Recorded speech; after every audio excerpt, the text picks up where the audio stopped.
تو وجہ بتا رہے ہیں اللہ تعالیٰ کہ تم دیکھتے ہو کہ ان میں سے بکثرت لوگ گناہ اور ظلم و زیادتی کے کاموں میں دوڑ دھوپ کرتے ہیں اور حرام کے مال کھاتے ہیں. آج اکثریت ہمارے اندر حرام میں کے مال کھانے والی ہے, سود کے بخار میں سب مبتلا ہے, گھر گھر میں جو ہے وہ بینک کے ملازم موجود ہیں, جبکہ نبی صلی اللہ علیہ وسلم نے صاف فرما دیا تھا کہ اللہ نے لعنت فرمائی ہے سود کھلانے والے پر, کھانے والے پر, لکھنے والے پر, گواہی دینے والے پر, اور سب اس میں یہ برابر کے شریک ہیں, اور لکھانے والے پر بھی. تو گویا یہ سب نسخے تو اللہ تعالیٰ نے مجھے اور آپ کو بتا دیا. اپنے اپنے دسترخوانوں کا جائزہ لیں کہ جہاں اتنا زیادہ دسترخوان کشادہ ہوتا ہے وہاں پہ یہ بھی دیکھا کریں کہ کہیں اس میں کوئی حرام نوالے کی آمیزش تو نہیں ہے. کیوں ہمارے اندر چینج نہیں آ رہا؟ کہیں ہم کسی گناہ اور دوڑ دھوپ کے زیادتی کے کاموں میں تو دوڑ دھوپ نہیں کر رہے.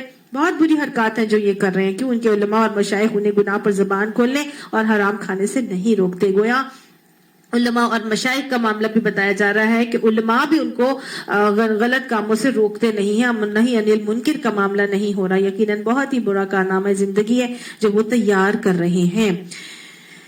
یہودی کہتے ہیں کہ اللہ کے ہاتھ بندھے ہوئے ہیں, یعنی کہ ایسے باتیں کرتے ہیں. یہود کو ہمیشہ اللہ نے بہت مستحکم فائنینشلی بنایا ہے, لیکن پھر بھی ان کا ہاتھ یہ ہے کہ جب یہاں پر ان کا حال یہ تھا کہ جب مدینہ میں یہ رہ رہے تھے تو یہ لوور گریڈ سٹیزن کے طور پر جو ہے وہ تھے, لیکن پھر بھی ان کے اوپر ان کے پاس سونے اور لوہے کا کام تھا.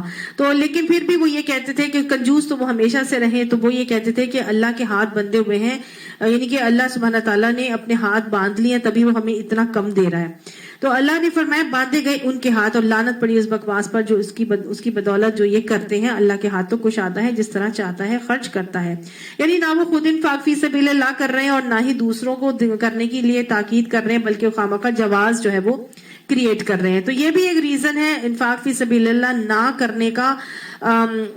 انفاق فی سبیل اللہ نہ کرنا ہمارے اعمال کی اصلاح میں رکاوٹ بنتا ہے. حقیقت یہ ہے کہ جو کلام تمہارے رب کی طرف سے تم پر نازل ہوا ہے ان میں سے اکثر لوگوں کی سرکشی اور باطل پرستی میں الٹے اضافے کا موجب بن گیا, اور اس کی پاداش میں ہم نے ان کے درمیان قیامت تک کے لیے عداوت و دشمنی ڈال دی ہے. جب کبھی یہ جنگ کی آگ بھڑکاتے ہیں اللہ اس کو ٹھنڈا کر دیتا ہے. یہ زمین میں فساد پھیلانے کی صحیح کر رہے ہیں, مگر اللہ فساد برپا کرنے والوں کو ہرگز پسند نہیں کرتا. اگر اس سرکشی کے بجائے یہ اہل کتاب ایمان لے آتے اور خدا ترسی کی روش اختیار کرتے تو ہم ان کی برائیاں ان سے دور کر دیتے. یعنی ایمان لانے کے بعد اگر اللہ کی خدا ترسی کی روش اختیار کرو گے تو اللہ نے فرما دیا کہ بھی کیا کروں گا میں, ایمان لانے کے بعد اللہ کا تقوی اختیار کر لو تو تمہاری ساری برائیاں دور سے دور کر دیتا اور ان کو نعمت بھری جنتوں میں پہنچاتے. کاش انہوں نے تورات اور انجیل اور دوسری کتابوں کو قائم کیا ہوتا جو ان کے رب کی طرف سے ان کے پاس بھیجی گئی تھی. یعنی اگر وہ اللہ کے دیے ہوئے احکامات کو قائم کرتے, ان کتابوں کو قائم کرتے, تو اگر ہم قرآن کو قائم کریں گے تو انشاءاللہ اللہ تعالیٰ ہمارے لیے بھی یہ وعدے اسی طرح کرتا ہوا دکھا رہا ہے کہ ایسا کرتے تو ان کے لیے اوپر سے رزق برستا اور نیچے سے ابلتا. اگرچہ ان میں سے کچھ لوگ راست رو بھی ہیں لیکن ان کی اکثریت سخت بد عمل ہے. تو بتایا جا رہا ہے کہ اللہ کا عذاب اس وقت آتا ہے جب اکثریت بد عمل ہو جاتی ہے. اللہ جو ہے وہ قدردان ہے, جو نیک اعمال کر کے چلتا ہے اللہ کی کتاب کو قائم کرے گا تو انشاءاللہ اللہ کی لعنت کا شکار اور اللہ کے غضب سے بچ جائے گا, اور سواء السبیل سے بھی جو ہے وہ محروم نہیں کیا جائے گا, بلکہ اللہ تعالیٰ اس کو ہدایت میں مزید بڑھوتی ضرور عطا فرمائے گا. اے پیغمبر جو کچھ تمہارے رب کی طرف سے تم پر نازل کیا گیا ہے وہ لوگوں تک پہنچا دو. بلغ ما انزل الیک من ربک کا حکم آ رہا ہے کہ جو تم پر آ رہا ہے وہ آگے پہنچا دیا جائے. تو اگر تم نے ایسا نہ کیا تو اس کے پیغمبری کا حق نہ ادا کیا, اللہ تم کو لوگوں کے شر سے بچانے والا ہے. یقین رکھو کہ وہ کافروں کو تمہارے مقابلے میں اس کامیابی کی راہ ہرگز نہیں دکھائے گا. صاف کہہ دو کہ اہل کتاب تم ہرگز کسی اصل پر نہیں ہو جب تک کہ تورات اور انجیل اور دوسری کتابوں کو قائم نہ کرو جو تمہارے رب کی طرف سے نازل کی گئی ہے. گویا بہت زبردست پرائیورٹی میں کرنے کا کام کیا ہے کہ اللہ کی کتاب کے احکامات کو قائم کیا جائے. یہ قرآن کا ایک حق بھی ہے کہ اللہ کے احکامات کو جو ہے وہ نافذ کیا جائے. اب مجھے اور آپ کو تو اللہ تعالیٰ نے ویسے ہی خیر امت بنایا ہے, اور ہمیں بھی یہ کام اسی لیے کیا کہ اخرجت للناس کیا. اللہ نے ہمیں لوگوں کے لیے نکالا ہے, اور ہمیں بہت ہی پریسیجن پرفیکشن کے ساتھ اپنے اس عمل کو ڈیوٹی سمجھ کر لوگوں کو پہنچانا ہے, اور قرآن کی تعلیمات کو اٹھ کر ساری دنیا پر پھیلانا ہے. اللہ ہمیں اس کی توفیق عطا فرمائے. آگے اللہ فرماتے ہیں کہ ضرور ہے کہ یہ فرمان جو تم پر نازل کیا گیا ہے ان میں سے اکثر کی سرکشی اور انکار کو اس نے اور زیادہ بڑھا دے گا، مگر انکار کرنے والوں کے حال پر کچھ افسوس نہ کرو۔ یقین جانو کہ یہاں اجارہ کسی کا بھی نہیں ہے، مسلمان ہو یا یہودی، صابی ہو یا عیسائی، جو بھی اللہ اور روز آخر پر ایمان لائے گا اور نیک عمل کرے گا، بے شک اس کے لیے نہ کسی خوف کا مقام ہے اور نہ ہی رنج کا۔ ہم نے بنی اسرائیل سے پختہ عہد لیا اور ان کی طرف بہت سے رسول بھیجے، مگر جب کبھی ان کے پاس کوئی رسول ان کی خواہشات نفس کے خلاف کچھ لے کر آیا تو کسی کو انہوں نے جھٹلایا اور کسی کو قتل کر دیا اور اپنے نزدیک یہ سمجھے کہ کوئی فتنہ رونما نہیں ہوگا، اس لیے اندھے اور بہرے بن گئے۔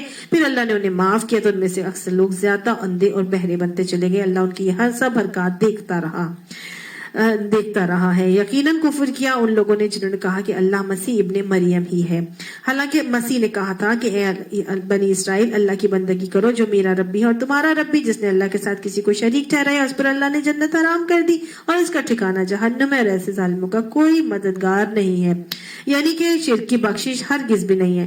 یعنی یقیناً کفر کیا ان لوگوں نے جنہوں نے کہا کہ اللہ تین کا ایک ہے، حالانکہ ایک خدا کے سوا کوئی خدا نہیں ہے۔ اگر یہ لوگ اپنی ان باتوں سے باز نہیں آئے تو ان میں سے جس نے کفر کیا اس کو دردناک سزا دی جائے گی۔ پھر کیا یہ اللہ سے توبہ نہ کریں گے اور اس سے معافی نہیں مانگیں گے؟ اللہ بہت درگزر فرمانے والا اور رحم کرنے والا ہے۔ مسیح ابن مریم اس کے سوا کچھ نہیں کہ بس ایک رسول تھا، اس سے پہلے اور بھی بہت سارے رسول گزر چکے تھے۔ اس کی ماں ایک راست باز عورت تھی اور وہ دونوں کھانا کھاتے تھے، یعنی کہ وہ بشر تھے۔ دیکھو ہم کس طرح ان کے سامنے حقیقت کی نشانیاں واضح کرتے ہیں، پھر دیکھو یہ کدھر الٹے پھرے جاتے ہیں۔ ان سے کہو کیا تم اللہ کو چھوڑ کر اس کی پرستش کرتے ہو جو نہ تمہارے لیے نقصان کا اختیار رکھتا ہے نہ نفع کا، حالانکہ سب کی سننے والا اور سب کچھ جاننے والا تو اللہ ہی ہے۔ کہو اے اہل کتاب، اپنے دین میں ناحق غلو یعنی زیادتی مت کرو اور ان لوگوں کی تخیلات کی پیروی نہ کرو جو تم سے پہلے خود گمراہ ہوئے اور بہتوں کو گمراہ کیا اور سواء السبیل سے بھٹک گئے۔ بنی اسرائیل میں سے جن لوگوں نے کفر کی راہ اختیار کی ان پر داؤد اور عیسیٰ بن مریم کی زبان سے لعنت کی گئی، کیونکہ وہ سرکش ہو گئے تھے اور زیادتیاں کرنے لگے تھے۔ انہوں نے ایک دوسرے کو برے افعال کے ارتکاب سے روکنا چھوڑ دیا تھا، گویا ینہون عن المنکر انہوں نے چھوڑ دیا تھا۔ برا طرز عمل تھا جو انہوں نے اختیار کیا۔ آج تم ان میں بکثرت ایسے لوگ دیکھتے ہو جو ایمان کے مقابلے میں کفار کی حمایت اور رفاقت کرتے ہیں، یقیناً بہت برا انجام ہے جس کی تیاری ان کے نفسوں نے ان کے لیے کی ہے۔ اللہ ان پر غضبناک ہو گیا ہے اور وہ دائمی عذاب میں مبتلا ہونے والے ہیں۔ اگر فی الواقع یہ لوگ اللہ اور پیغمبر اور اس چیز کے ماننے والے ہوتے جو پیغمبر پر نازل ہوئی تھی تو کبھی اہل ایمان کے مقابلے میں کافروں کو اپنا رفیق نہیں بناتے۔ یہ رویے بتائے جا رہے ہیں کہ انہوں نے بیسیکلی کیا کیا تھا، سرکش بھی ہو گئے تھے، زیادتیاں بھی کرتے تھے اور انہوں نے نہیں انل منکر کا معاملہ بھی چھوڑ دیا تھا اور کافروں کو اپنا رفیق بھی بنانا شروع کر دیا تھا، مگر ان میں سے تو بیشتر لوگ خدا کی اطاعت سے نکل چکے ہیں۔ تم اہل ایمان کی عداوت میں سب سے زیادہ سخت یہود اور مشرکین کو پاؤ گے اور ایمان لانے والوں کے لیے دوستی میں قریب تر ان لوگوں کو پاؤ گے جنہوں نے کہا تھا کہ ہم نصارہ ہیں، یعنی عیسائی جو ہیں۔ آج بھی مسلمانوں کی دشمنی یہودیوں کے ہاں جو ہے وہ زیادہ سخت ہے اور مشرکین کے ہاں بھی، لیکن جو عیسائی ہیں ان کا دل میں سافٹ کارنر ہے اور اس کی اب وجہ بتائی جا رہی ہے۔ یہ اس وجہ سے ہے کہ ان میں عبادت گزار عالم اور تارک الدنیا فقیر پائے جاتے ہیں اور ان میں غرور نفس نہیں ہے۔ ان کا حال کیا ہے کہ جب وہ اس کلام کو سنتے ہیں تو جو رسول صلی اللہ علیہ وسلم پر اترا ہے تو تم دیکھتے ہو کہ حق شناسی کے اثر سے ان کی آنکھیں آنسوؤں سے تر ہو جاتی ہیں۔ وہ بول اٹھتے ہیں کہ پروردگار ہم ایمان لائے، ہمارا نام گواہی دینے والوں میں لکھ لے۔ یہ خاص طور سے کس کے بارے میں بات کی جا رہی ہے؟ نجاشی کے بارے میں بات کی جا رہی ہے۔ انشاءاللہ نجاشی کا بھی پورا واقعہ موجود ہے اور وہ کس طرح سے اس نے ایمان لایا اور اس نے مسلمانوں کا ساتھ دیا تھا، وہ بھی عیسائی ہی تھا۔ اور وہ کہتے ہیں کہ آخر کیوں نہ ہم اللہ پر ایمان لائیں جو حق ہمارے پاس آیا ہے، اسے کیوں نہ مان لیں، جبکہ ہم اس بات کی خواہش رکھتے ہیں کہ ہمارا رب ہمیں صالح لوگوں میں شامل کرے۔ ان کے اس قول کی وجہ سے اللہ نے ان کو ایسی جنتیں عطا کی جن کے نیچے نہریں بہتی ہیں اور وہ ان میں ہمیشہ رہیں گے۔ یہ جزا ہے نیک رویہ اختیار کرنے والوں کے لیے رہی۔ وہ لوگ جنہوں نے ہماری آیات کو ماننے سے انکار کیا ہے، انہیں جھٹلایا ہے، تو وہ جہنم کے مستحق ہیں۔ ربنا وقنا عذاب النار۔ اے لوگوں جو ایمان لائے ہو، جو پاک چیزیں اللہ نے تمہارے لیے حلال کی ہیں انہیں حرام نہ کرو۔ یعنی صاف بتایا جا رہا ہے کہ پاک چیزوں کو، حلال چیزوں کو حرام نہ کرو، حد سے تجاوز نہ کرو۔ اللہ کو زیادتی کرنے والے سخت ناپسند ہیں۔ جو کچھ حلال اور طیب رزق اللہ نے تم کو دیا ہے اسے کھاؤ پیو اور خدا کی نافرمانی سے بچتے رہو جس پر تم ایمان لائے ہو۔ تم لوگ جو محمل قسمیں کھا لیتے ہو. اب قسمیں کے حوالے سے بھی بتایا جا رہا ہے کہ دیکھو جو محمل قسمیں تم کھا لیتے ہو, یعنی جو just part of the speech ہوتا ہے تمہارا, تم واللہ تاللہ کر کے جو رب بات کیا کرتے تھے, تو کہا جا رہا ہے کہ اس قسم کی قسموں پر اللہ گرفت نہیں کرتا, مگر جو قسمیں تم جان بوجھ کر کھاتے ہو ان پر وہ ضرور تم سے مواخذہ کرے گا. قسم بھی بیسیکلی ایک طرح کا کیا ہوتا ہے, عہد ہی ہوتا ہے. کچھ لغو قسمیں ہوتی ہیں, کچھ یمین منعقدہ ہیں, اور کچھ جو ہے وہ یمین غموس ہے, یعنی جھوٹی قسم. بہرحال کہا جا رہا ہے کہ جو تم جان بوجھ کے کھاتے ہو ان پر تم سے مواخذہ کیا جائے گا, اور ایسی قسم توڑنے کا کفارہ یہ ہے کہ 10 مسکینوں کو اوسط درجے کا کھانا کھلاؤ جو تم اپنے بال بچوں کو کھلاتے ہو, یا انہیں کپڑے پہناؤ, اور ایک غلام آزاد کرو جو اس کی استطاعت نہ رکھتا ہو, وہ 3 دن کے روزے رکھے. یہ تمہاری قسموں کا کفارہ ہے جبکہ تم قسم کھا کر توڑ دو. اپنی قسموں کی حفاظت کیا کرو, اس طرح اللہ اپنے احکامات تمہارے لیے واضح کرتا ہے, شاید کہ تم شکر گزار بن جاؤ. گویا قسم کا کفارہ بتایا جا رہا ہے قسم توڑنے کا. اصل میں تو قسم توڑنے کو منع کیا جا رہا ہے, کہ کہا جا رہا ہے کہ وَاحْفَظُوا أَيْمَانَكُمْ, اپنی قسموں کی حفاظت ہی کیا کرو. لیکن اگر کوئی ایسی قسم کھا لی جائے کہ جب آپ سے نے فرمایا کہ جب تو کسی برائی کے کام کے کرنے کی یا نیکی کے کام سے رکنے کی قسم کھا لے, تو تجھے چاہیے کہ تو قسم کو توڑ دے اور قسم کا کفارہ ادا کر اور اپنے کام نیکی کے کام کو کرتا رہے. تو یہاں پہ اگر غلط کام کے لیے قسم کھا لی جائے یا نیکی کے کام سے باز رہنے کی قسم کھا لی جائے, یا میں کبھی جیسے کہہ دیا جائے کہ میں آئندہ کبھی بھی اپنی بہن کے گھر نہیں جاؤں گی, یعنی قطع رحمی کا قسم کھا لی نا, تو یہ ایسی قسموں کو توڑ دینا چاہیے. اور پھر یہ کفارہ بتایا جا رہا ہے, اور اس کا کفارہ کیا ہے, 10 مسکینوں کو اوسط درجے کا صبح و شام کا کھانا کھلانا, یا انہیں 3 کپڑے پہنانا, یا پھر ایک غلام آزاد کرنا. ہمارا دین بڑا پریکٹیکل دین ہے, اور امیروں غریبوں سب کے لیے آیا ہے, اور بیماروں کے لیے بھی آیا, مریضوں کے لیے بھی آیا. اسی طرح اسی لیے ڈفرینٹ ٹائپس کی آپشنز دی جاتی ہیں, اور تاکہ جو جس کو ایزیلی کیٹر کر سکتا ہے وہ کر لے اور کفارے ادا کرے اور اپنے کاموں کو کرتا رہے. حضرت ابو بکر نے بھی جو ہے وہ ہم پڑھیں گے واقعہ عفق میں سورہ نور میں کس طرح سے قسم کھائی تھی, پھر انہوں نے توڑی تھی, اور پھر اس کا کفارہ ادا کر کے نیکی کے کام کو کرتے رہتے. اگلا حکم آ رہا ہے, بڑا کیٹاگورک حکم ہے, اور یہ ہے شراب کی حرمت کا حکم, جس میں کہا جا رہا ہے یا ایھا الذین آمنوا انما الخمر والمیسر والانصاب والازلام رجس من عمل الشیطان فاجتنبوہ لعلکم تفلحون, کہ اے لوگوں جو ایمان لائے ہو, یہ خمر, بے شک خمر, اور والمیسر یعنی جوا, یہ سب یہ ایک ایک کر کے کیٹیگری بتائی جا رہی ہے, اور کہا جا رہا ہے کہ یہ سب رجس من عمل الشیطان ہے, گندے شیطانی اعمال ہیں, ان سے فاجتنبوہ, اجتناب کرو, شاید کہ تمہیں اس سے فلاح مل جائے. تو ہم نے دیکھا کہ پہلا حکم جو تھا شراب کی حرمت کا, ہم نے سورہ بقرہ میں پڑھا تھا آیت نمبر 219 میں, کہ یسألونک عن الخمر والمیسر قل فیہما اسم کبیر ومنافع للناس واسمہما اکبر من نفعہما, کہ تو آپ سے شراب کے بارے میں پوچھتے ہیں تو ان سے کہو کہ اس میں بہت بڑا گناہ ہے, لیکن لوگوں کے لیے منافع بھی ہے, لیکن اس کا گناہ اس کے نفع سے زیادہ ہے. پھر اس کے بعد دوسرا حکم ہم نے پڑھا سورہ نساء میں آیت نمبر 43 میں, کہ وَلَا تَقْرَبُوا الصَّلَاةَ وَأَنْتُمْ سُكَارَىٰ, کہ نشے کی حالت میں شراب کے قریب بھی نہ جاؤ, نماز کے قریب بھی نہ جاؤ. اب پھر تیسرا حتمی اور فائنل اور کیٹیگورک حکم یہاں پہ دیا جا رہا ہے کہ یہ کیا ہے, یہ سب گندے شیطانی کام ہیں, ان سے اجتناب کرو. خمر کے بعد سب سے پہلے خمر کہا جا رہا ہے نا. خمر کیا ہوتا ہے بیسیکلی؟ خمر حدیث میں آتا ہے کہ ہر نشہ آور چیز خمر ہے, اور ہر نشہ آور چیز حرام ہے. تو دیکھا جائے تو اللہ تعالیٰ نے یہاں پہ شراب کا نام نہیں لیا, بلکہ شراب کے حوالے سے خمر کا تذکرہ کیا ہے, کہ خمر یہ بہت بڑا ایک اس میں چیزیں آتی ہیں, اور یہاں پہ یہ بھی کون کون سی چیزیں آتی ہیں وہ بھی ہم دیکھتے ہیں. تو ہر وہ چیز جو عقل کو ڈھانپ لے اس کو خمر کہا جاتا ہے, اور وہ عقل کو ڈھانپنے والی چیز جو عقل کو ڈھانپ دے, عقل کو معاف کر دے, اس کو حرام کر دیا گیا ہے. اب یہاں پہ اللہ تعالیٰ نے حرام کے الفاظ بھی استعمال نہیں کیے, اور پھر لوگ کہتے ہیں کہ جی اللہ تعالیٰ نے تو حرام کے احکامات دیے ہی نہیں, یہاں پہ تو فاجتنبوہ کا حکم آیا ہے. تو جب دیکھیں, جب اس زمان جو عربی زبان میں یہ قرآن نازل ہوا اور عربوں کے اوپر ہوا, اور عربوں کو اس کا بہت اچھی طرح سے پتا تھا, اس زبان کے جو واقف لوگ تھے ان کو جب حکم آیا تو انہوں نے کیا کیا, ان کا جو معاملہ ملتا ہے حضرت عمر کے حوالے سے ملتا ہے, کہ انہوں نے کہا تھا کہ جب یہ آئی ہمارے اوپر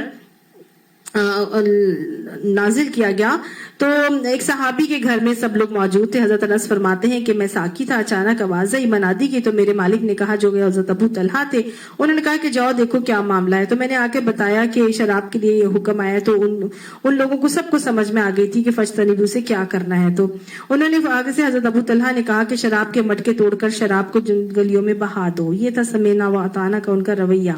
اور ان سب نے آگے سے کہہ دیا کہ ہم باز آئے, ہم باز آئے. وہ لوگ تو باز آ گئے تھے فجتنبو کے حوالے سے, انہوں نے اپنے آپ کو اس سے باز کر لیا تھا. اور آپ صلی اللہ علیہ وسلم نے ممبر پر چڑھ کے فرمایا تھا کہ لوگوں شراب حرام ہو گئی ہے.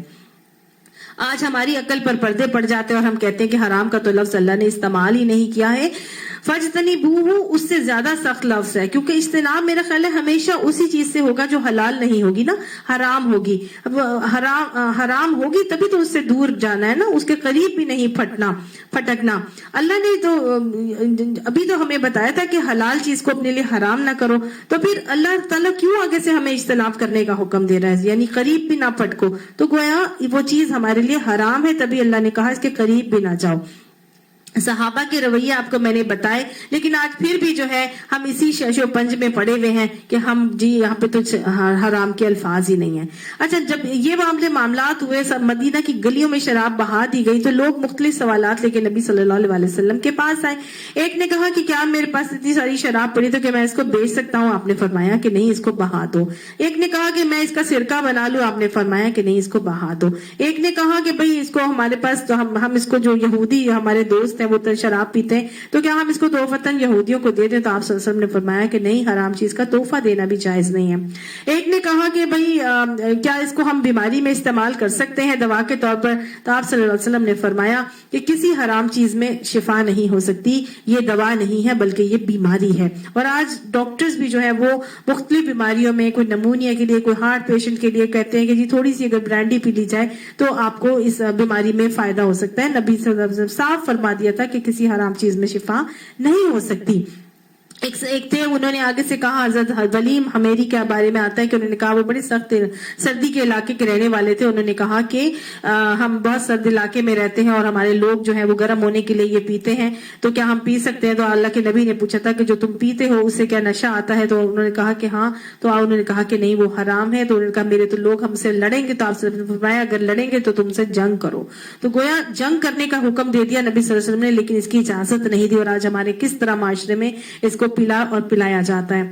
خمر میں کیا کیا چیزیں شامل ہیں جو یہاں پہ انما الخمر میں آ رہا ہے؟ تو خمر میں عمر کی تعریف سے پتہ چلتا ہے کہ ہر وہ شے جو عقل کو ڈھانپ لیتی ہے. لہٰذا شراب کے علاوہ بہت ساری چیزیں جو عقل کو ڈھانپ لیتی ہیں وہ بھی اسی میں شامل ہیں, خواہ وہ افیم ہو, پوست ہو, افیم ہو, اوپیم ہو, ہیروئن ہو, میریجوانا ہو, جو بھی سونگ رہے ہیں, انجیکشن لے رہے ہیں, بھانپ لے رہے ہیں, ٹچ کر رہے ہیں, جس طرح بھی ہے ہم اس کو یوز کر رہے ہیں, یہ سب چیزیں اگر ہماری عقل کو ڈھانپ رہی ہیں تو وہ ہمارے لیے خمر میں آتی ہیں اور حرام ہے استعمال کرنا.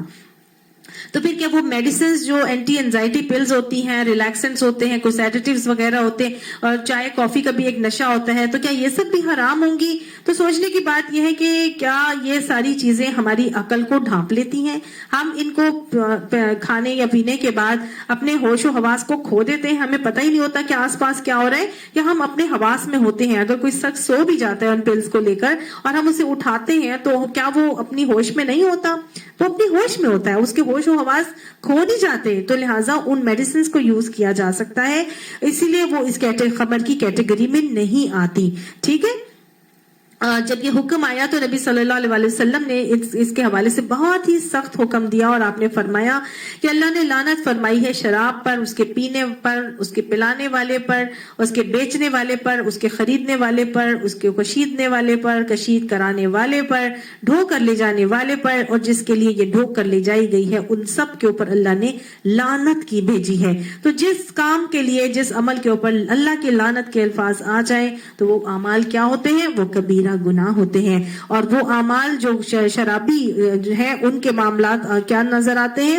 حدیث سے پتہ چلتا ہے کہ لیلۃ القدر میں بھی عادی شرابی کی دعا قبول نہیں ہوتی, نہ ہی ان کی بخشش ہوتی ہے, نہ ہی ان کو جنت میں داخل کیا جائے گا, اور نہ ہی وہ جنت کی خوشبو پائیں گے. اور جس چیز کی کثیر تعداد نشہ کرے اس کی تھوڑی سی تعداد بھی ہمارے لیے حرام کر دی گئی ہے. اللہ ہمیں یہ باتیں سمجھنے کی اور ان سے غلط چیزوں سے اجتناب کرنے کی توفیق نصیب فرمائے. خیر بہرحال اللہ نے یہ کیوں حرام کیا, اس کی ریزن بتائی جا رہی ہے. اچھا, ایک تو خمر ہے اور پھر اس کے بعد جوا والمیسر والانصاب والازلام. انصاب اور ازلام جو ابھی میں نے آپ کو بتایا تھا کہ وہ استانے اور پانسے وغیرہ جو تھے, جو ابھی ہم نے پیچھے ہی پڑھا تھا کہ جہاں حرمت علیکم کی کیٹیگری میں نے انصاب آپ کو بتایا تھا, تیر وغیرہ جو ہم استعمال کرتے تھے اور بتوں کے استانوں پر اور درباروں پر جو سارے معاملات ہوتے تھے, یہ سب گندے شیطانی کام ہیں اور اس سے کیا کرو, اجتناب کرو, شاید کہ تمہیں فلاح نصیب ہو جائے. شیطان تو یہ چاہتا ہے کہ شراب اور جوئے کے ذریعے سے تمہارے درمیان عداوت اور بغض ڈال دے اور تمہیں خدا کی یاد سے اور نماز سے روک دے. گویا حرام کرنے کی وجہ اللہ نے یہاں پر بتا دی ہے کہ شیطان ہماری عقل کو ڈھانپ دیتا ہے اور اس کی وجہ سے آپس میں دشمنی اور بغض اور عداوت ہو جاتی ہے اور اللہ کی یاد سے انسان غافل ہو جاتا ہے, نماز سے رک جاتا ہے, بھول جاتا ہے. پھر کیا تم ان چیزوں سے باز رہو گے؟ اللہ تو ہم سب کو ان چیزوں سے باز رہنے کی توفیق عطا فرما اور دوسروں کو بھی باز رکھنے کی توفیق نصیب فرما.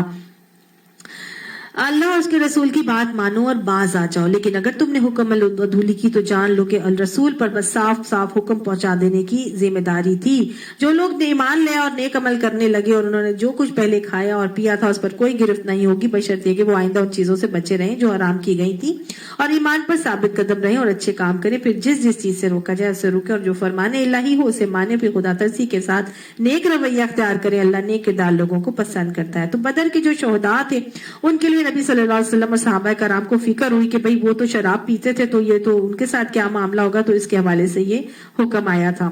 اے لوگوں جو ایمان لائے ہو, اللہ تمہیں اس شکار کے ذریعے سے سخت آزمائش میں ڈالے گا جو بالکل تمہارے ہاتھوں اور نیزوں کی زد میں ہوگا. یہ دیکھنے کے لیے تم میں سے کون اس سے غائبانہ ڈرتا ہے. پھر جس نے اس تنبیہ کے بعد اللہ کی مقرر کی ہوئی حد سے تجاوز کیا اس کے لیے دردناک سزا ہے. اس کے پس منظر میں بھی ایک بہت بڑا واقعہ آتا ہے کہ ایک نیل گائے یا صحابہ کرام جو ہے وہ اپنے عمرے کے سفر میں تھے اور اس میں ہوا یہ کہ شکار تو حرام تھا, احرام کی حالت میں, گرمی کا موسم تھا, لیکن ان کے بعد جب ایک جگہ پڑاؤ کیا ان کو بہت سخت بھوک لگ رہی تھی. اب وہ شکار کر نہیں سکتے تھے اور غول کے غول پرندوں کے آ رہے تھے, نیل گائے بھی سامنے منڈلا رہی تھی, لیکن یہ لوگ شکار نہیں کر سکتے تھے, نہ ہی کہہ سکتے تھے کہ جی تم لوگ میں سے کوئی اٹھ کے کر دے. جب ایک صحابی ابو قتادہ ان کا بھوک لگی وہ خود اٹھے اور انہوں نے جو شکار کے لیے اپنی نیت کی تو ان کا ہاتھ سے, جب وہ سواری پہ سوار ہوئے تو ان کا کوڑا ہاتھ سے گر گیا. انہوں نے اپنے ایک حاجی دوست کو کہا کہ میرا کوڑا اٹھا دو, تو حاجی نے آگے سے کہا کہ نہیں میں احرام میں ہوں, میں تمہاری شکار میں مدد بھی نہیں کر سکتا. لہٰذا وہ خود اترے اور پھر انہوں نے کوڑا بھی اٹھایا اور پھر شکار بھی کیا اور پھر خود بھی کھایا اور پھر وہی سے جو ہے وہ سب کو کھلایا. نبی صلی اللہ علیہ وسلم سے نے بھی اس شکار کو کھایا کیونکہ وہ ابو قتادہ نے خود اپنے لیے کیا تھا شکار, اور ابو قتادہ احرام کی حالت میں نہیں تھے اور انہوں نے جب اپنے لیے یہ کیا تو پھر باقی سب لوگوں نے بھی وہ کھا لیا. تو یہی بات بتائی جا رہی ہے کہ اے لوگوں جو ایمان لائے ہو احرام کی حالت میں شکار نہ مارو. اگر تم میں سے کوئی جان بوجھ کر ایسا کر گزرے تو جو جانور اس نے مارا ہو اسی کے ہم پلہ ایک جانور اسے مویشیوں میں سے نظر دینا ہوگا جس کا فیصلہ تم میں سے 2 عادل آدمی کریں گے اور یہ نذرانہ کعبہ پہنچایا جائے گا, یا نہیں تو اس گناہ کے کفارے میں چند مسکینوں کو کھانا کھلانا ہوگا. اس کے بقدر روزے رکھنے ہوں گے. جانوروں کی قیمت کتنی ہوگی یہ جو ہے وہ فیصلہ جو ہے وہ وہی کریں گے جو فیصلہ کرنے والے ہوتے ہیں اور وہی بتائیں گے کہ مفتی صاحب بھی بتائیں گے کہ یہ کتنا بڑا جو ہے وہ آپ سے گناہ ہوا ہے اور اس کے حوالے سے کتنے آپ کو مسکینوں کو کھانا کھلانا ہوگا یا کون سے جانور کو قربان کرنا ہوگا یا پھر یہ کہ کتنے روزے رکھنے ہوں گے تاکہ وہ اپنے کیے کا مزہ چکھے. یعنی اللہ تعالیٰ نے یہ ایک کفارے کے طور پر رکھا. بس جو کچھ ہو گیا اللہ اس نے اسے معاف کر دیا, لیکن اگر کسی نے اس حرکت کا اعادہ کیا تو اس سے اللہ بدلہ لے گا. اللہ سب پر غالب ہے اور بدلہ لینے کی طاقت رکھتا ہے. تمہارے لیے سمندر کا شکار اور اس کا کھانا حلال کر دیا گیا ہے. یعنی احرام کی حالت میں سمندر کا شکار حلال ہے اور وہ کیا جا سکتا ہے. جہاں تم ٹھہرو وہاں سے بھی اسے کھا سکتے ہو اور قافلے کے لیے بھی ذات راہ بنا سکتے ہو. البتہ خشکی کا شکار جب تک تم احرام کی حالت میں ہو تم پر حرام کیا گیا ہے، پس بچو اس خدا کی نافرمانی سے جس کی پیشی میں تم سب کو گھیر کر حاضر کیا جائے گا۔ اللہ نے اچھا یہاں پہ احرام کی پابندی بتائی جا رہی ہے شکار کے حوالے سے۔ اس کے علاوہ بھی کچھ احرام کی پابندیاں ہوتی ہیں جس میں خوشبو کا استعمال کرنا، ناخن یا بالوں کا کاٹنا وہ نہیں کاٹ سکتے، اور فسق و فجور کی باتیں نہیں کر سکتے، میاں بیوی کا تعلق بھی جو ہے اس میں نہیں کیا جاتا، اور نہ ہی جدال وغیرہ لڑائی جھگڑا کیا جاتا ہے۔ آگے بتایا جا رہا ہے اللہ نے مقام محترم کعبہ کو لوگوں کے لیے اجتماعی زندگی کے قیام کا ذریعہ بنایا، اور ماہ محرم اور قربانی کے جانوروں اور قلاتوں کو بھی اس کام میں معاون بنا دیا تاکہ تمہیں معلوم ہو جائے کہ اللہ آسمانوں اور زمین کے سب حالات سے باخبر ہے اور اسے ہر چیز کا علم ہے۔ خبردار ہو جاؤ، اللہ سزا دینے میں بھی سخت ہے اور اس کے ساتھ بہت درگزر اور رحم کرنے والا بھی ہے۔ رسول پر تو صاف جان دینے کی ذمہ داری ہے، آگے تمہارے کھلے اور چھپے سب حالات کا جاننے والا اللہ ہے۔ اے پیغمبر ان سے کہہ دو کہ پاک اور ناپاک بہرحال یکساں نہیں ہے، خواہ ناپاک کی بہتات تمہیں کتنا ہی فریفتہ کرنے والی ہو، بس اے لوگوں جو عقل رکھتے ہو اللہ کی نافرمانی سے بچتے رہو، امید ہے کہ تمہیں فلاح نصیب ہوگی۔ اے لوگوں جو ایمان لائے ہو، ایسی باتیں نہ پوچھا کرو جو تم پر ظاہر کر دی جائیں تو تمہیں ناگوار ہو، لیکن اگر تم نے ایسے وقت پوچھو گے جبکہ قرآن نازل ہو رہا ہو تو تم پر کھول دی جائیں گی۔ اب تک جو کچھ تم نے کیا ہے اسے اللہ نے معاف کر دیا اور درگزر کرنے والا اور بردبار ہے۔ تم میں سے ایک گروہ نے اسی قسم کے سوالات کیے تھے اور پھر وہ انہی باتوں کی وجہ سے کفر میں مبتلا ہو گئے۔ اللہ نے نہ کو بحیرہ مقرر کیا ہے، نہ صاحبہ، نہ وسیلہ اور نہ ہی حام۔ یہ وہ جانور ہیں جن کو آستانوں پر چھوڑ دیا جاتا تھا، تو شیطان نے کہا تھا نا کہ میں ان کو حکم دوں گا کہ وہ جانوروں کے کان پھاڑیں گے، تو یہ وہ سارے جو جانور تھے جن کو وہ آستانوں پر چھوڑ دیتے تھے، ان کے مختلف کیٹیگریز تھیں، اور ان کے ساتھ بس بات یہ تھی کہ یہ خامخواہ انہوں نے یہ ایک ریچول تھا جو بنا لیا تھا جبکہ اللہ نے ایسا کوئی حکم نہیں دیا تھا۔ یہ کافر اللہ پر جھوٹی تہمت لگاتے ہیں، یعنی جس چیز کا اللہ نے حکم نہیں دیا اور ہم نے خود ان کو اپنے لیے حکم بنا لیا، تو یہ اللہ پر جھوٹی تہمت اور بہتان لگانے کا معاملہ ہے۔ اور میں سے اکثر بے عقل ہے کہ ایسے وہمات کو مان رہے ہیں، اور جب ان سے کہا جاتا ہے کہ آؤ اس قانون کی طرف جو اللہ نے نازل کیا اور آؤ اس پیغمبر کی طرف، تو وہ جواب دیتے ہیں کہ ہمارے لیے تو بس وہی طریقہ کافی جس پر ہم نے اپنے باپ دادوں کو پایا۔ آج بھی یہی جواب آتا ہے کہ ہمارے گھرانے میں تو ایسے ہی ہوتا ہے، ہماری برادری میں تو ایسے ہی، میری نانی دادی ایسے ہی کرتی تھی۔ تو اللہ کہتے ہیں کیا یہ باپ دادا کی تقلید کیے جائیں گے، خواہ وہ کچھ بھی نہیں جانتے اور صحیح راستے کی انہیں خبر ہی نہیں ہو؟ گویا پیمانہ اور معیار کیا ہے؟ نبی کی سنت ہے، باپ دادا کی اندھی تقریر نہیں ہے، تقلید نہیں ہے، خواہ مائنورٹی میں ہی لوگ وہ کام کر رہے ہوں، لیکن وہ اگر سنت کا عمل ہے تو وہی صحیح ہے اور وہی طریقہ ہمیں کرنا چاہیے، چاہے باپ دادا ہمارے جو مرضی کرتے چلے آ رہے ہوں۔ اگر وہ حق پر ہے تو ٹھیک ہے، کیا جا سکتا ہے، اور وہ حق پہ نہیں تھا تو اس کو چھوڑ دینا چاہیے۔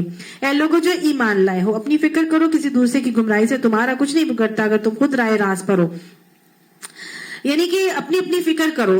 تم نے بلغ ما انزل الیک من ربک کے معاملے سے دوسرے تک پہنچانا ضرور ہے، لیکن اگر کوئی نہیں تمہاری بات مان رہا تو اپنی فکر کرو، تم خود اپنے آپ کو صحیح کام پہ رکھو۔ اللہ تم سب کو اللہ کی طرف پلٹ کر جانا ہے، پھر وہ تمہیں بتا دے گا کہ تم کیا کرتے رہے ہو۔ اے لوگوں جو ایمان لائے ہو، تم میں سے کسی کا موت کا وقت آ جائے اور وہ وصیت کر رہا ہو تو اس کے لیے شہادت کا نصاب یہ ہے کہ تمہاری جماعت میں سے 2 صاحب عدل آدمی گواہ بنائے جائیں، یا تم اگر سفر کی حالت میں ہو اور وہاں موت کی مصیبت پیش آئے تو غیر مسلموں سے ہی 2 گواہ لے لیے جائیں۔ یہ اس کے پس منظر میں بھی ایک واقعہ آتا ہے کہ ایک مسلمان تھا حذیل، وہ سفر پر جا رہا تھا اور اس کے ساتھ اہل کتاب تھے، کوئی اور مسلمان نہیں تھا۔ وہ وہاں جا کے شدید بیمار ہو گیا اور اس نے کیا کیا کہ ایک اپنی لسٹ بنائی چیزوں کی اور ایک وصیت سی بنائی، اور اس نے وہ لسٹ کو اس کو جو پرچی تھی وہ اس نے اپنے سامان میں رکھ دی اور اپنے ساتھیوں کو کہا کہ تم ایسا کرو کہ میرے گھر والوں کو یہ میرا سامان پہنچا دینا، اور پھر وہ مر گیا۔ جب انہوں نے اس کا سامان کھول کر دیکھا تو اس میں ایک گولڈ کا پیالہ تھا۔ انہوں نے ان کو لالچ چاہیے، یہودی تو ویسے ہی لالچی ہوتے ہیں، انہوں نے اس گولڈ کے پیالے کو بیچ کے اور رقم کھا لی اور اس کے اور سامان، باقی سارا سامان ان کے گھر والوں کو دے دیا۔ جب گھر والوں نے سامان کھولا تو اس کے اندر سے وہ پرچی لسٹ والی نکل آئی جس میں گولڈ کا پیالہ بھی تھا۔ انہوں نے سوچا کہ شاید وہ بیمار ہو گیا ہوگا تو اس کو پیسوں کی ضرورت پیش آ گئی ہوگی اور اس نے وہ پیالہ بیچ دیا ہوگا۔ دیکھیں مومن ہمیشہ حسن ظن کرتا ہے، یہی انہوں نے بھی کیا۔ بہرحال پھر بھی وہ تصدیق کرنے کے لیے انہی کے پاس دوبارہ گئے اور یہودیوں سے پوچھا کہ کیا اتنی بیماری ہوئی تھی کہ اس نے کوئی گولڈ کا پیالہ سیل کیا؟ تو انہوں نے کہا نہیں، ہمیں تو ایسی کوئی بات نہیں پتا، ہم نے تو کوئی ایسی چیز نہیں دیکھی۔ خیر کچھ عرصے کے بعد نہ وہی گولڈ کا پیالہ کسی سنار پر نظر آ گیا۔ سنار سے پوچھا تو اس سنار نے ان یہودیوں کے بارے میں بتا دیا کہ انہوں نے مجھے بیچا تھا. یہ اس کے گھر والے یہ فیصلہ کروانے کے لیے نبی صلی اللہ علیہ وسلم کے پاس معاملہ لے کر گئے, اور وہاں پر جب بات جا کے ساری کھلی تو نبی صلی اللہ علیہ وسلم نے ان یہودیوں کو بھی بلایا اور گھر والوں کو بھی بلایا. تو اللہ تعالیٰ نے پھر یہ آیات نازل کی اور بتایا کہ دیکھو کیا کرو. پھر اللہ تعالیٰ نے یہ نازل کیا, پھر اگر کوئی شک میں پڑ جائے تو نماز کے بعد دونوں گواہوں کو مسجد میں روک لیا جائے اور وہ خدا کی قسم کھا کر کہیں کہ ہم کسی ذاتی فائدے کے عوض شہادت بیچنے والے نہیں ہیں, خواہ ہمارا کوئی رشتہ دار ہی کیوں نہ ہو, ہم اس کی رعایت کرنے والے نہیں اور نہ ہی خدا واسطے کی گواہی کو ہم چھپانے والے. اگر ہم نے ایسا کیا تو گناہ گاروں میں شمار ہوں گے.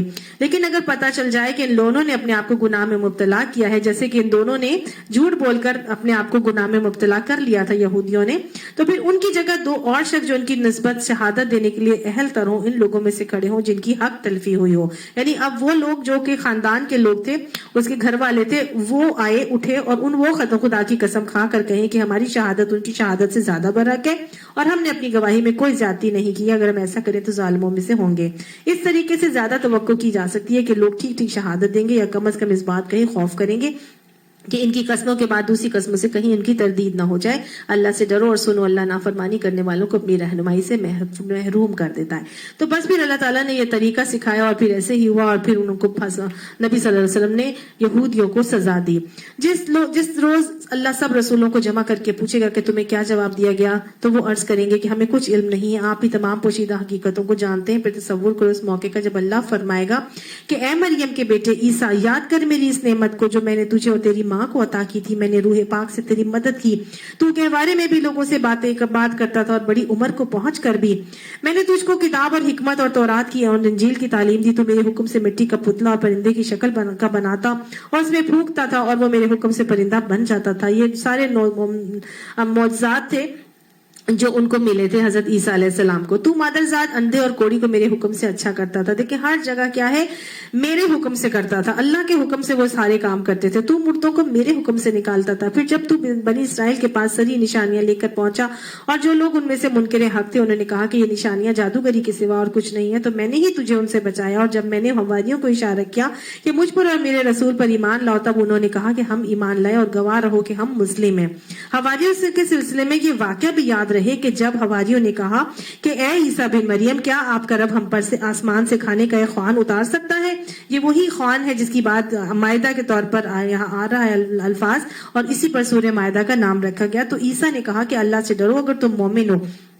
یعنی انہوں نے کہا تھا کہ جیسے کہ بنی اسرائیل کو من اور سلوہ ملتا تھا, تو اس طرح ہمارے لیے بھی اللہ کو آسمان سے کوئی ایک ایسا دسترخوان اتارے.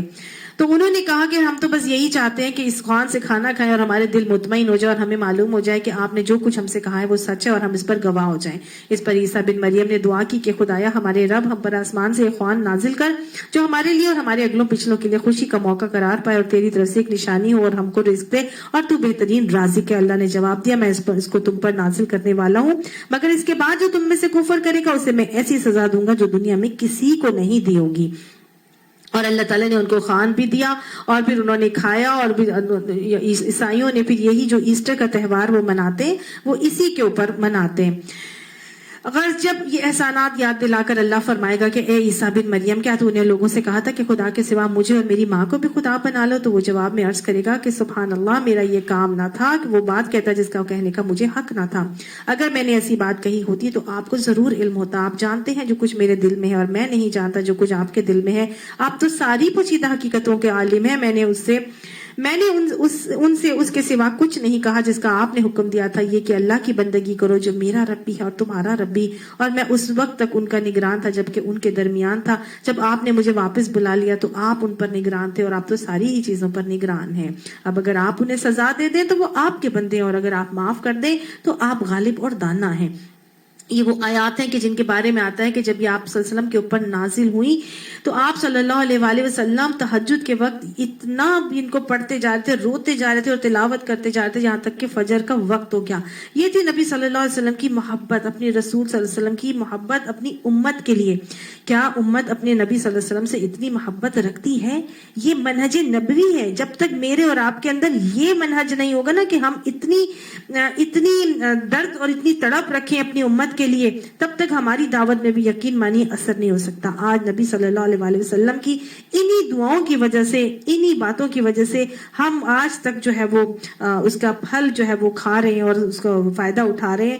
آج سنتوں کو اپنانا ہے اور سنتوں کے اوپر قائم ہونا ہے اور نہج نبوی کو تھامنا ہے اور اس درد کو اپنے اندر پیدا کرنا ہے جو نبی صلی اللہ علیہ وسلم کے دل میں تھا۔